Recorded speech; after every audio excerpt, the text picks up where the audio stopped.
السلام عليكم ورحمة الله وبركاته. ازيكم يا جماعة ودايما ان شاء الله بخير.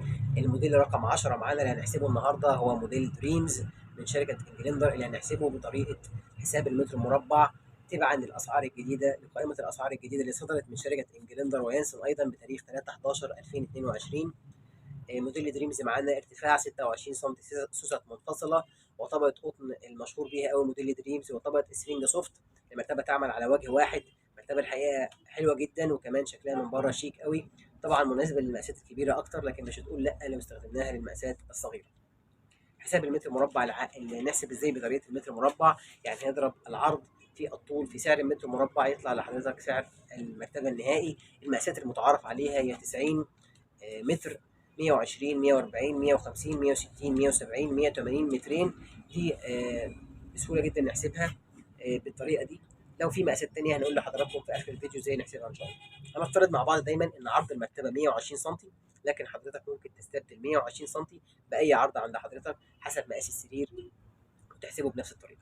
هنحسب على 120 سم، هنقول العرض اللي هو 120 سم في الطول اللي هو مترين او 190 او 195. في كل الحالات نكتبه مترين. آه، في سعر المتر مربع العادي اللي هو هنا في موديل دريمز 2600 جنيه، يطلع سعر المرتبة النهائي اللي هو 6230.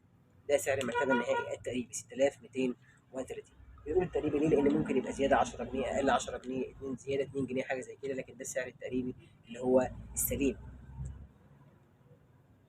بسهوله جدا لو زي ما قلنا لو المقاس غير 120 ممكن استبدل 120 في العرض واحط المقاس اللي على اللي عند السرير عندي. طب لو انا عندي المقاس مش مظبوط او مش موجود في الاسعار في المقاسات اللي قلتها لحضراتكم، يعني مثلا عرض المرتبه 165، عرض المرتبه 155، بسهوله جدا كل اللي هستبدله هو سعر المتر المربع المخصوص. هشيله اللي هو دلوقتي بدل 2600 هيبقى 2855 في المقاسات الخاصه، وهعمل بنفس الطريقه الطول 165 او ايا كان المقاس المش متعرف عليه. في العرض اللي هو مترين او 190 او 195 هكتبه مترين في كل الحالات في سعر المتر المربع المخصوص اللي هو في حاله موديل دريمز 2855. يطلع مع حضرتك الناتج النهائي بسعر المتر. لو المرتبه فيها فرمه او قربيه او المرتبه لفه كمان بتزيد 750 جنيه على الاسعار. انتظرونا في الفيديو القادم هنحسب لحضراتكم اولى موديلات الميموري فوم وموديل فيسكوبيديك في الفيديو القادم. نراكم قريبا. السلام عليكم.